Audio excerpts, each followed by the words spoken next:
Bueno, buenos días a todos. Quiero aprovechar la oportunidad de presentarme ante este auditorio para, primero que todo, felicitar a las autoridades responsables de la organización de este coloquio en Psicología 2018.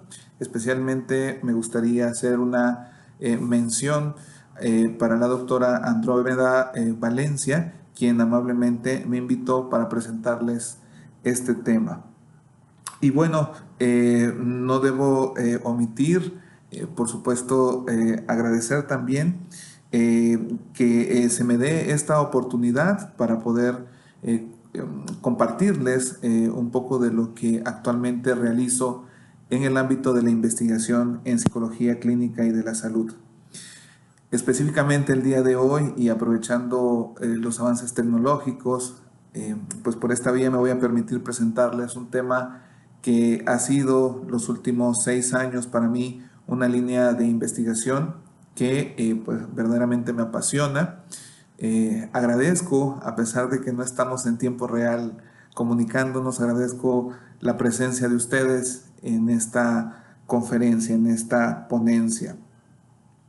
Eh, Desde luego, al ser una ponencia pregrabada, pues no tendremos la oportunidad de eh, interactuar directamente y no podré lamentablemente escuchar sus comentarios, sus dudas. Sin embargo, al final de la presentación, que se la voy a hacer llegar, por supuesto, a la doctora Andrómeda Valencia, ustedes van a encontrar mi correo electrónico y de una vez les digo que están en toda la libertad, por supuesto, y de hecho yo agradecería que pudieran escribirme acerca de todas estas dudas, sugerencias o intereses que tengamos en común, ¿no?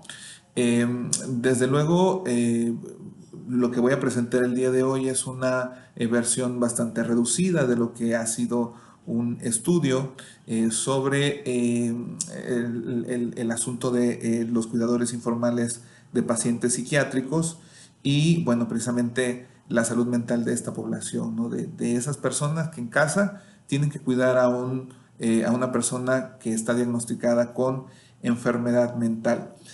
Me voy a ir permitiendo decir la siguiente diapositiva para que quienes estén a cargo de la presentación puedan de alguna manera tener un seguimiento más o menos ordenado de la presentación en PowerPoint, ¿no?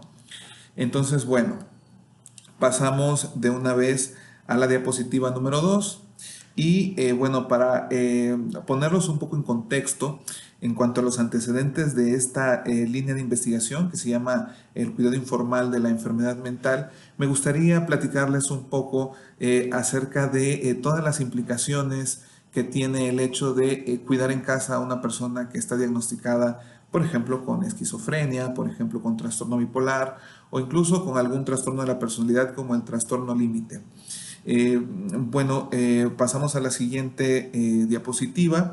Y bueno, miren, permítanme decirles que, bueno, precisamente estas personas que cuidan en casa a un paciente psiquiátrico, pues se ven expuestas a una serie de eventos que son considerados estresantes, desde una ligera agitación conductual que pueden tener estos pacientes, hasta incluso algunos intentos suicidas o cuestiones que al parecer son un poco más cotidianas, como la resistencia a seguir el tratamiento farmacológico. Entonces, todas estas cuestiones que tienen que vivir los cuidadores los van poniendo en una situación de riesgo, es decir, les van generando las oportunidades, digamos, sostenidas en el tiempo para que puedan desarrollar estrés crónico. Sin embargo, y a pesar de que se habla bastante de el desgaste que puede provocar el cuidado crónico, el cuidado a pacientes psiquiátricos, el estrés crónico que puede provocar esta actividad, quiero decirles que muy pocas instituciones de salud en el país tienen programas de intervención lo suficientemente estructurados para dar apoyo a este tipo de población. Incluso en la literatura latinoamericana se muestra como una población, digamos, ignorada por parte de las autoridades, aun cuando este tipo de población, pues definitivamente brinda un servicio muy importante para la recuperación de las personas que están cursando un problema psiquiátrico. Me gustaría también comentarles que, bueno, gran parte del enfoque que voy a tener el día de hoy al hablar de los cuidadores primarios informales va a ser un enfoque en cuanto a las repercusiones negativas, aunque actualmente estamos también haciendo investigación para tratar de comprender cuáles son aquellas ganancias también, o por ejemplo el papel del optimismo, el papel del apoyo social en cuanto a como mediadores del estrés de estas experiencias negativas, ¿no? Sin embargo, bueno, ahora me voy a enfocar básicamente en variables psicológicas, como lo ven ustedes en su pantalla en la diapositiva número 3, variables psicológicas que tienen más que ver con el sufrimiento del cuidador, ¿no? Es importante, como les decía, tomar en consideración que estas circunstancias a las que se enfrenta el cuidador, pues inician desde el momento en el que o bien se da el diagnóstico, ¿no? O empiezan como los pródromos de la enfermedad mental, o bien desde que a lo mejor el paciente ya tenía la enfermedad y de repente alguien tiene que asumir este papel de cuidador, ¿no? Entonces se empieza a enfrentar a situaciones, como les decía, algunas de ellas bastante adversas. Y bueno, una cuestión importante aquí es que, y un poco antes de decirles cuáles son las variables psicológicas de las que voy a tratar de profundizar el día de hoy, me gustaría decirles que, bueno, ser cuidador primario informal implica ciertas cosas, ¿no?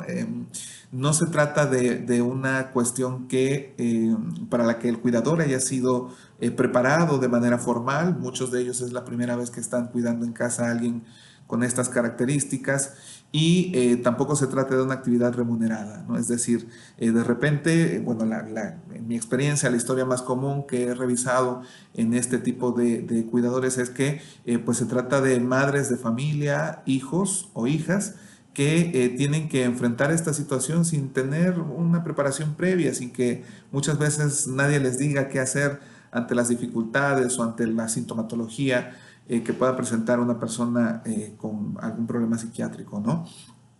Entonces, por lo tanto, pues es algo que tiene mucho que ver con los lazos afectivos, con los lazos consanguíneos, el hecho de cuidar a alguien a quien tú amas, el hecho de cuidar a alguien con quien te une una relación de parentesco. No es precisamente una cuestión, por ejemplo, como los cuidadores formales que reciben pues capacitación, en el caso de, por ejemplo, las enfermeras psiquiátricas, los psiquiatras, algunas trabajadoras sociales, ellas pueden estar en contacto con el medio académico y hacer algunas prácticas, algunas residencias, y esto por supuesto les va generando ciertas habilidades para manejar no solamente la sintomatología de los pacientes, sino también el estrés propio, ¿no? En caso del cuidador primario informal, que se trata normalmente de un familiar, pues no existen estas cuestiones, ¿no? Y bueno, dada esta circunstancia, tenemos que, como lo indica, les decía la diapositiva número 3, que hay algunas variables asociadas al estrés derivado del cuidado informal. Es decir, ¿qué nos dice la literatura en torno a estas experiencias negativas, ¿no? ¿Cómo ha sido abordado habitualmente? Y bueno, tenemos 4 variables que están, se los voy a empezar a conversar de mano izquierda a derecha. Y primero tenemos la sobrecarga percibida, que es en realidad una valoración en torno a cómo el sujeto se siente excesivamente demandado o desbordado de sus propios recursos por el paciente a quien cuida, ¿no? Es decir, la persona que tiene una alta sobrecarga percibida es alguien que llega a tener una sensación de que no puede con todo lo que le demanda la situación. Incluso siente que el hecho de cuidar a un paciente en casa le está robando cuestiones personales como la intimidad, como la capacidad para poder socializar, incluso para poder desarrollarse profesionalmente, no laboral o profesionalmente. Ok. Después tenemos la siguiente, que es el afrontamiento. El afrontamiento es definido por Lazarus y Folman, como se muestra ahí, como todos los esfuerzos cognitivos y conductuales que alguien hace para poder manejar las situaciones demandantes o estresantes. Es decir, ¿qué es lo que hace la persona cuando se le presenta una situación estresante con su paciente? Y tenemos, como está en la parte de arriba, ustedes pueden ver una A y una P, tenemos el afrontamiento activo y el afrontamiento pasivo. El afrontamiento activo trata básicamente de todas aquellas cosas que la persona hace para poder solucionar o enfrentar directamente el problema. Y el afrontamiento pasivo lo podríamos definir como todos aquellos esfuerzos exclusivamente cognitivos o emocionales para, por ejemplo, resignificar o ignorar el problema.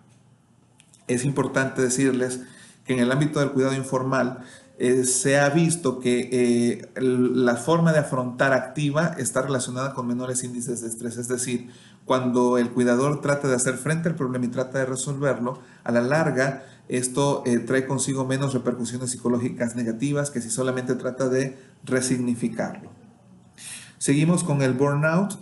Bueno, muchos de ustedes ya habrán tenido contacto con este término y no es más que un síndrome, es un síndrome asociado al estrés crónico, en este caso asociado también al cuidado, que está caracterizado por tres esferas, ¿no? En primer lugar, el agotamiento emocional, en segundo lugar, la despersonalización y en tercer lugar, la baja realización personal, es decir, personas que se sienten emocionalmente que no pueden dar más. La despersonalización tiene que ver con el hecho de que no pueden tener empatía con las personas a quienes cuidan, y la baja realización personal, es decir, que se sienten sumamente frustrados, sienten que no lo están haciendo bien y que las cosas no pueden cambiar con facilidad.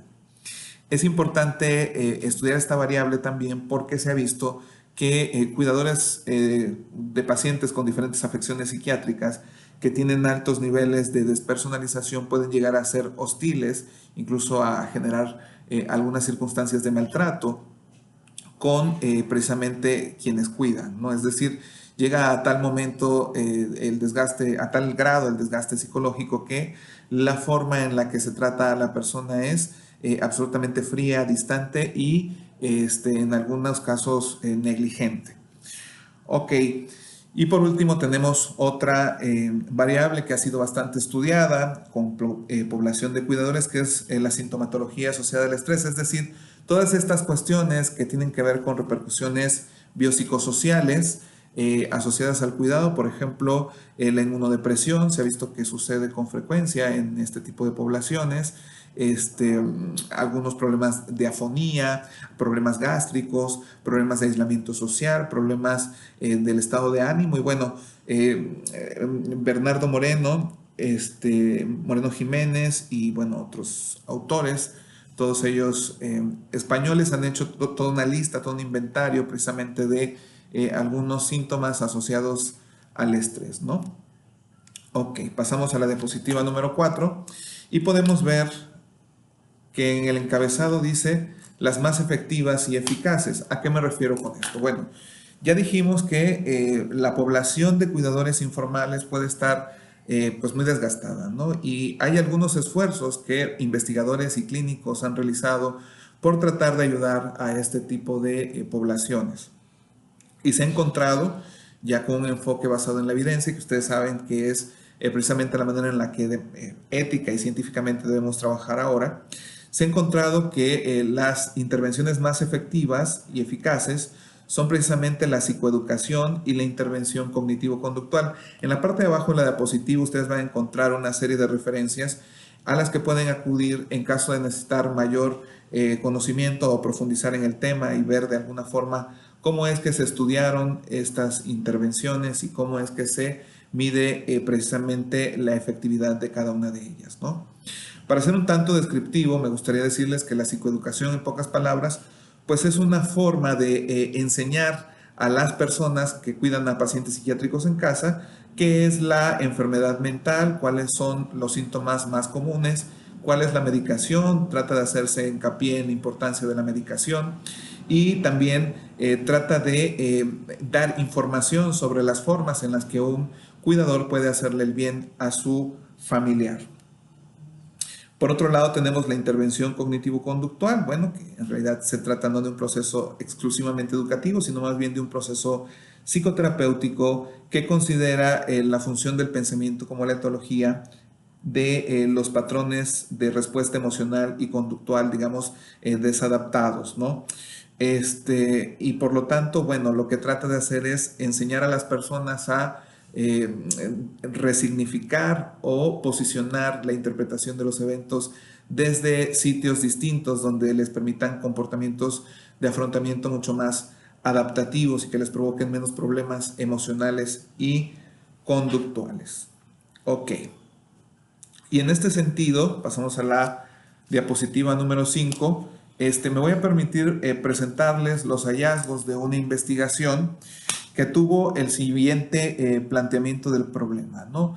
Nos preguntamos cuál era la efectividad de una intervención cognitivo-conductual y una de tipo psicoeducativo y cuál de las dos, digamos, servía más para reducir la sobrecarga percibida, el burnout y los síntomas asociados al estrés, y también ver cómo algunas de estas, ¿no? ¿Cuál de las dos, si la psicoeducación o la intervención cognitivo-conductual, era más capaz de aumentar los modos de afrontamiento, tanto activos como pasivos, en cuidadores de pacientes psiquiátricos que estaban recibiendo, esto es algo importante, tratamiento ambulatorio, es decir, pacientes psiquiátricos que asistían a hospitales de atención especializada, pero que tenían un tratamiento en casa, no estaban hospitalizados, y precisamente el tiempo que convivían los cuidadores con ellos era mucho más verdaderamente cotidiano, ¿no? La mayoría de las personas convivían más de 8 horas diarias con sus pacientes. Ok, pasamos a la diapositiva número 6 y encontramos que hay una justificación muy importante de este estudio, ¿no?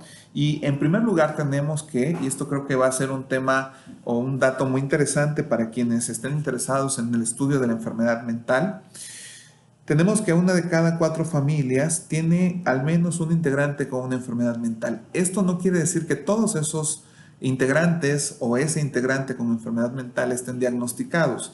Recordemos que en México la tasa de atención hospitalaria o de atención institucional es baja, es decir, de la mayoría de las personas que presentan sintomatología, por ejemplo, depresiva profunda o que tienen incluso algún tipo de alucinaciones o delirios, no todos ellos reciben tratamiento institucional, no todos ellos están siendo atendidos por los servicios de salud pública.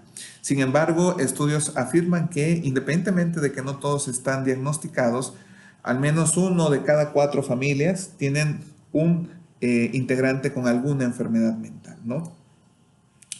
Por otro lado, tenemos que para el año 2020, las enfermedades mentales serán la segunda causa de años de vida saludable perdidos en escala mundial. Es decir, esta cuestión de pues el ritmo de vida acelerado que tenemos en una sociedad capitalista nos lleva también a riesgos que están, por supuesto, conllevando a mayores índices de enfermedad mental y, por lo tanto, en algún momento estaremos hablando de que la depresión, los trastornos de ansiedad, las adicciones y otras afecciones de índole psiquiátrico van a ser en gran parte las responsables de la discapacidad de personas en edad productiva. Ok, tenemos también que, bueno, aquellas, porque a ver, bien cabe mencionar ahora que no todas las enfermedades mentales son iguales. Hay enfermedades mentales que implican mucha más discapacidad que otras. Sin embargo, en aquellas enfermedades mentales que provocan mayor discapacidad, se ha visto que a lo largo de la vida de un enfermo mental, se requieren al menos de 2.5 cuidadores en promedio a lo largo de su vida. Es decir, más de 2 personas a lo largo de la vida de un paciente, por ejemplo, con esquizofrenia, tendrán que hacerse cargo de él, lo cual adquiere gran relevancia, dado que el cuidado informal es algo que se requiere, es una necesidad sentida por parte de la población afectada por alguna enfermedad mental. Por otro lado, se ha visto que las personas que cuidan en casa a un paciente psiquiátrico tienen muchas más afecciones de sobrecarga percibida, de burnout y menor calidad de vida en general percibida que población de no cuidadores, ¿no? Es decir, están mucho más afectados que otras poblaciones que incluso se dedican a actividades estresantes como por ejemplo los docentes o los médicos. Parece ser que este hecho de tener un vínculo afectivo con el paciente a quien se cuida y también el hecho de no tener remuneración y el hecho de ser, digamos, una persona que no sabe siempre cómo hacerle frente a esta tarea, tiene un impacto importante en el estrés que le provoca. Y bueno, aquí viene otra cuestión bastante interesante. La mayoría de las investigaciones sobre la efectividad de las intervenciones psicológicas se ha llevado a cabo principalmente en cuidadores informales de pacientes con demencias. El mundo clínico y la ciencia ha avanzado mucho más en esa dirección, ¿no? Por ejemplo, los datos que les daba hace un momento sobre las intervenciones más efectivas y eficaces son precisamente de estudios con cuidadores de pacientes con Alzheimer y otras demencias, pero no está del todo probado o del todo estudiado cómo funcionan estas intervenciones con cuidadores de pacientes con otras patologías mentales, como por ejemplo la esquizofrenia, la depresión psicótica, entre otras, ¿no?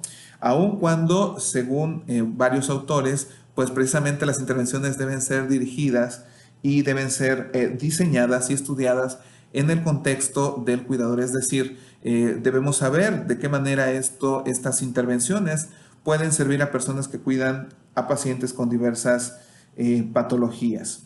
Ok, pasamos a la siguiente diapositiva y tenemos los objetivos. En cuanto a los objetivos, bueno, no voy a ser tan descriptivo, pero los objetivos generales y específicos tratan precisamente de expresar esta intención de saber qué es lo que sirve más, si el simple hecho de dar psicoeducación o si la cuestión de dar psicoterapia para reducir el estrés y aumentar el afrontamiento, ¿no? La siguiente diapositiva, donde hablamos de la hipótesis, pues nos dice que lo que nosotros pensábamos en este estudio es que la intervención terapéutica, es decir, la intervención cognitivo-conductual, era más eficaz para aumentar el afrontamiento activo y pasivo y reducir la sobrecarga, el burnout y la sintomatología asociada al estrés en comparación con la psicoeducación. La que sigue es la diapositiva 9, que nos habla de la metodología que utilizamos para este estudio. ¿Qué hicimos? Bueno, hicimos un estudio exploratorio, digamos, era la primera vez que tratábamos de conocer con una población de esta índole el efecto de algunas intervenciones bicéntrico, es decir, trabajamos en 2 hospitales de la Ciudad de México, 2 hospitales psiquiátricos, con asignación aleatoria a ciego simple de 2 grupos. En uno se implementó la psicoeducación y en otra la terapia cognitivo-conductual. Nuestros participantes fue una muestra por conveniencia de 71 cuidadores primarios informales, tanto del Hospital Psiquiátrico Fray Bernardino Álvarez como del Instituto Nacional de Psiquiatría Ramón de la Fuente Muñiz. En las siguientes celdas ustedes ven los criterios de inclusión y de exclusión. Bueno, los criterios de inclusión fueron aceptar participar en el estudio, ser el responsable del paciente ante la institución, no recibir alguna remuneración económica por esta actividad de cuidar y bueno, otras como desde luego firmar un consentimiento informado. Los criterios de exclusión fueron padecer algún trastorno mental grave diagnosticado previamente y informado precisamente por el cuidador primario informal que iba a participar, ¿no? Y los criterios de eliminación fueron que precisamente los cuidadores no respondieran por completo a las pruebas o que no asistieran a todas las sesiones, que no asistieran al menos al 75% de las sesiones. En la siguiente diapositiva se muestran los instrumentos que utilizamos para medir. Utilizamos 5 instrumentos. En primer lugar, el cuestionario de datos sociodemográficos del cuidador que nosotros diseñamos, en el que preguntábamos datos como la edad, el sexo, la escolaridad y algunas cuestiones de índole socioeconómico. Luego utilizamos el inventario de burnout de Maslach, la entrevista de carga del cuidador del SARIF, la escala de afrontamiento frente a riesgos extremos y el inventario de sintomatología asociada al estrés. Todos tienen los autores en esa tabla que ustedes están viendo en este momento, y también tienen el índice de confiabilidad por alfa de Cronbach, para que tengan más o menos idea de cuáles fueron estos parámetros, ¿no?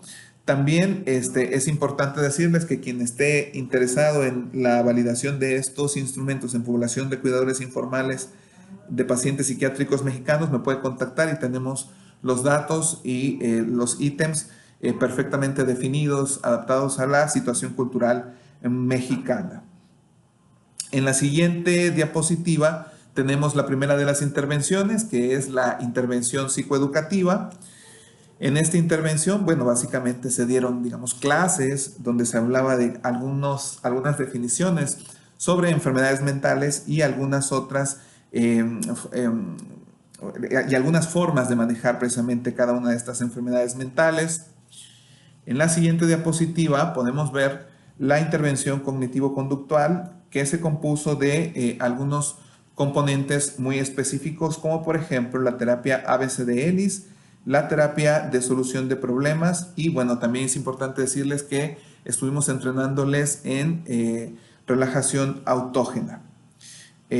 También al final de cada una de las sesiones, tanto del tratamiento psicoeducativo como del cognitivo-conductual, se pidió a un participante al azar de cada grupo que nos llenara un formato para verificar la integridad del tratamiento, es decir, para saber si verdaderamente lo que queríamos poner a prueba era lo que se estaba poniendo a prueba dentro del estudio. Es decir, que si la sesión, por ejemplo, número 3, trataba de evaluar el efecto de la terapia ABC-Ellis, pues que verdaderamente se estuviera llevando a cabo esta metodología terapéutica, ¿no?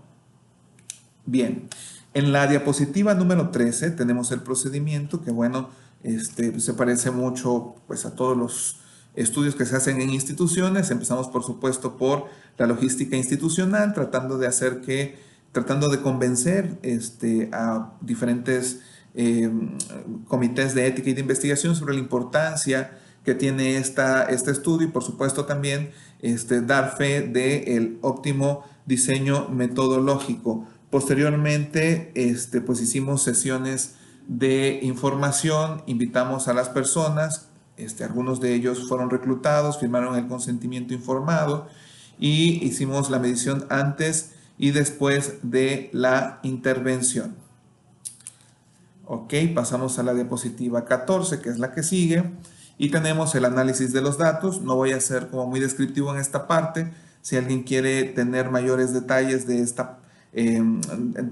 esta sección del estudio, por supuesto me puede contactar. Ahí utilizamos estadística inferencial y no inferencial para poder determinar algunas cuestiones que nos dieran una aproximación más sensata sobre cuál de las dos intervenciones era la efectiva, ¿no? Y luego pasamos a la siguiente diapositiva, nos saltamos hasta la diapositiva número 16, y ahí podemos dar cuenta de cuáles eran las características sociodemográficas de la población que estudiamos.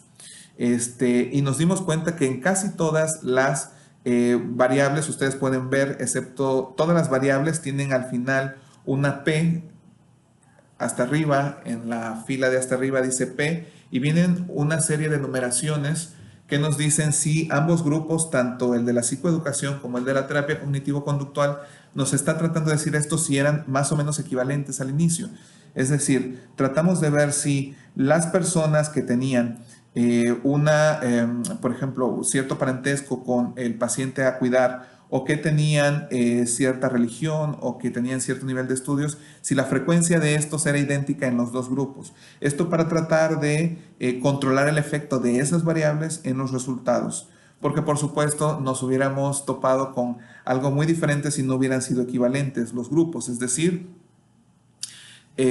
podrían ser variables que explicaran el cambio, por ejemplo, el tipo de religión, la edad de los cuidadores, el tiempo que dedican al cuidado, si realizan una actividad o no, una actividad extra aparte del cuidado o no. Entonces lo que tratamos de hacer fue precisamente ver si al inicio eran equivalentes, y la única en la que no fue equivalente antes de la intervención era en el tipo de relación con el paciente, pero después hicimos algunos ajustes estadísticos, algunos análisis multivariados, específicamente de covarianza, que nos dieron como resultado que ninguna de las variables sociodemográficas fue precisamente la responsable del cambio, sino que fueron, a continuación se los voy a presentar, precisamente las intervenciones. Bueno, pasamos a la siguiente diapositiva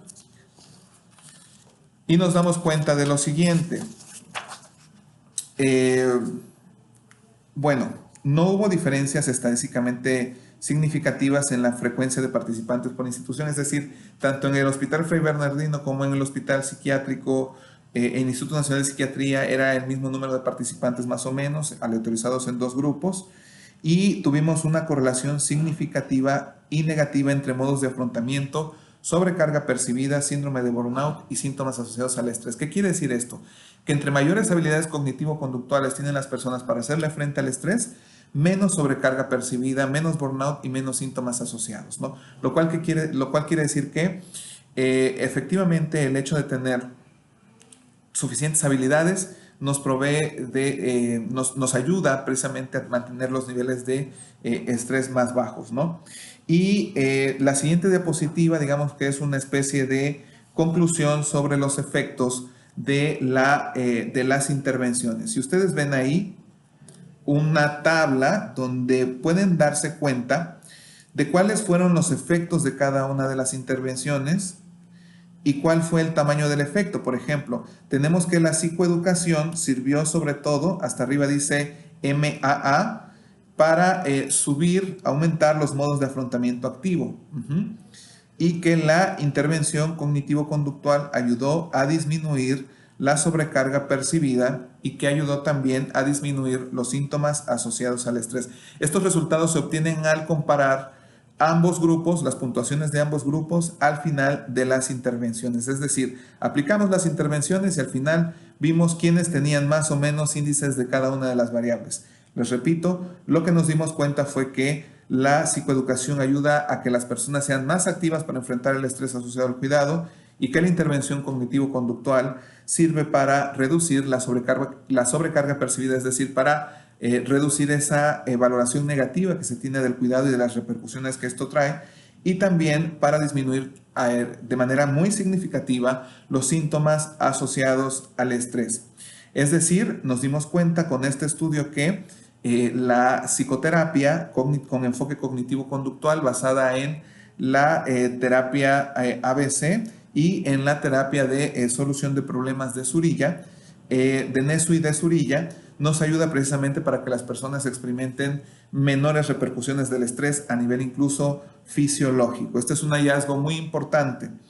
También tratamos de comparar las dos intervenciones entre sí mismas y ustedes ven ahí en el cuadrito verde, si tuviéramos que elegir, por ejemplo, para disminuir la sobrecarga percibida, ¿qué es lo que recomendamos a partir de este estudio? Pues precisamente la intervención cognitivo-conductual. Si lo que queremos es aumentar los modos de afrontamiento activo, ¿qué es lo que recomendamos? Pues la psicoeducación. Si queremos aumentar los modos de afrontamiento pasivos, podemos utilizar la psicoeducación, y si los queremos disminuir, la intervención cognitivo-conductual. Para el burnout, si lo queremos disminuir, podemos utilizar la psicoeducación, y para los síntomas asociados al estrés, la intervención cognitivo-conductual. Ok. ¿Cómo podemos? Pasamos a la siguiente diapositiva que dice discusión, y vamos a ver. Comparando los efectos de ambas intervenciones, podemos decir que ambas son buenas, pero que tienen efectos diferenciados. Es decir, la psicoeducación ayuda al cuidador a hacerle mayor frente de manera efectiva a las demandas del cuidado, y la terapia cognitivo-conductual ayuda a la persona para que pueda de alguna manera digamos, metabolizar de una forma mucho más efectiva sus emociones y sus pensamientos y sentirse, por lo tanto, menos estresado. Ok, pasamos a la siguiente diapositiva, la diapositiva número 20, y tenemos que en las limitaciones del estudio, precisamente es que no tenemos puntos de corte precisos, que nos dijera, por ejemplo, qué tan patológico era tener ciertos niveles de burnout ciertos niveles de sobrecarga percibida. No tenemos ese dato por ahora. Sin embargo, nosotros trabajamos con índices, es decir, puntuaciones generales que lograron bajar o aumentar en función de cada una de las intervenciones. También es cierto que en este estudio incluimos cuidadores con diferentes puntuaciones de todas las variables, es decir, no es un estudio hecho exclusivamente con personas muy estresadas o exclusivamente con personas con mucha sobrecarga, con mucha sintomatología asociada al estrés. Había de todo, ¿no? Con niveles altos, medianos, bajos y bueno, esto podría por supuesto significar una limitación de nuestro estudio. También es cierto que no hicimos un análisis sobre cuál de los tratamientos era más capaz de mantener en niveles bajos a lo largo del tiempo la sintomatología asociada o los malestares psicológicos asociados al estrés. Otra cosa también importante y que ojalá en futuras investigaciones se pueda considerar en una condición distinta es que los participantes conocían a qué tratamiento estaban siendo sometidos. Esto, por supuesto, es algo importante, es decir, los participantes estaban conscientes de que estaban participando en un estudio sobre efectividad de tratamientos psicológicos y esto pudo, por supuesto, haber condicionado sus respuestas. Otra posible limitación es que un servidor pues impartió las sesiones de intervención cognitivo-conductual y eso pudo, por supuesto, generar lo que llamamos el efecto Rosenthal o el efecto Pigmalión. ¿Qué es esto? Que a lo mejor algunas intenciones mías proveían o facilitaban el cambio y no necesariamente la intervención. Eso también hay que tenerlo en consideración. También no se investigó si previo o durante las intervenciones los cuidadores recibían algún otro tipo de ayuda psicológica. Es decir, puede ser que alguno de ellos, a pesar de que eran dos grupos aleatorizados, puede ser que alguno de ellos haya tenido, aparte de nuestra intervención, por fuera otra intervención psicológica que haya facilitado también el cambio, que haya facilitado la disminución del malestar, ¿no? Ok, pasamos a la diapositiva número 21. Y bueno, digamos que de manera general podríamos decir que las aportaciones de este estudio de manera final para ya concluir mi presentación, pues pueden ayudar a los profesionales de la salud mental a tomar decisiones para mejorar la calidad de vida en la población de cuidadores informales de pacientes psiquiátricos y también pues este estudio contribuye al desarrollo de la psicología mexicana científica basada en evidencia. Estamos tratando, y bueno, yo los exhorto a que así sea, que todo lo que en la clínica psicológica se lleve a cabo esté precisamente respaldado por una serie de decisiones fundamentadas en estudios científicos que hayan dado luz acerca de qué es lo que sirve.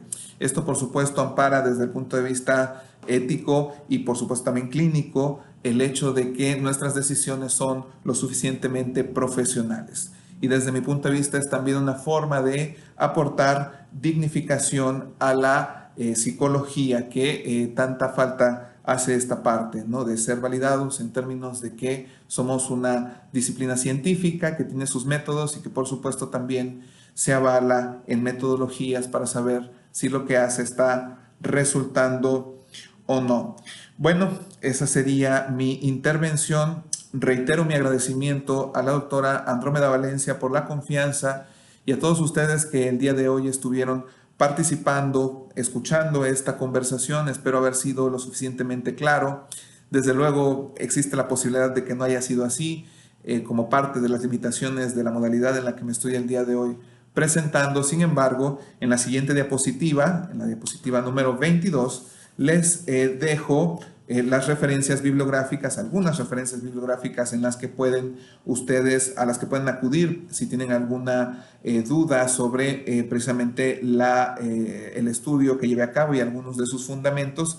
Y en la diapositiva número 23 les agradezco su atención y tengo por ahí el correo electrónico al que me pueden escribir con toda confianza para tratar de contactarnos y darles más detalles acerca de este estudio y de algunas otras cuestiones que estamos realizando con cuidadores informales de pacientes psiquiátricos. no me queda más que despedirme de ustedes, felicitándoles por esta oportunidad de estar en contacto con un evento académico de alta calidad, según bien el programa científico, y que por supuesto espero sea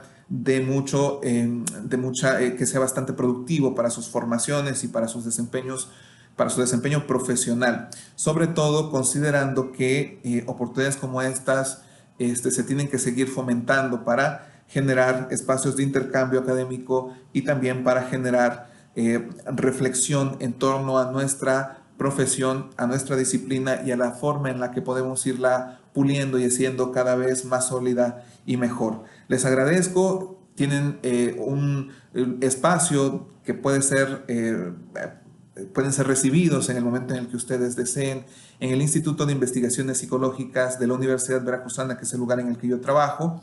Aquí pueden ustedes solicitar una visita, una estancia, y pueden incluso contactar con un servidor si tuvieran alguna necesidad de asesoría en torno al ámbito de la psicología clínica y de la salud con enfoque científico. Les agradezco y estamos en contacto.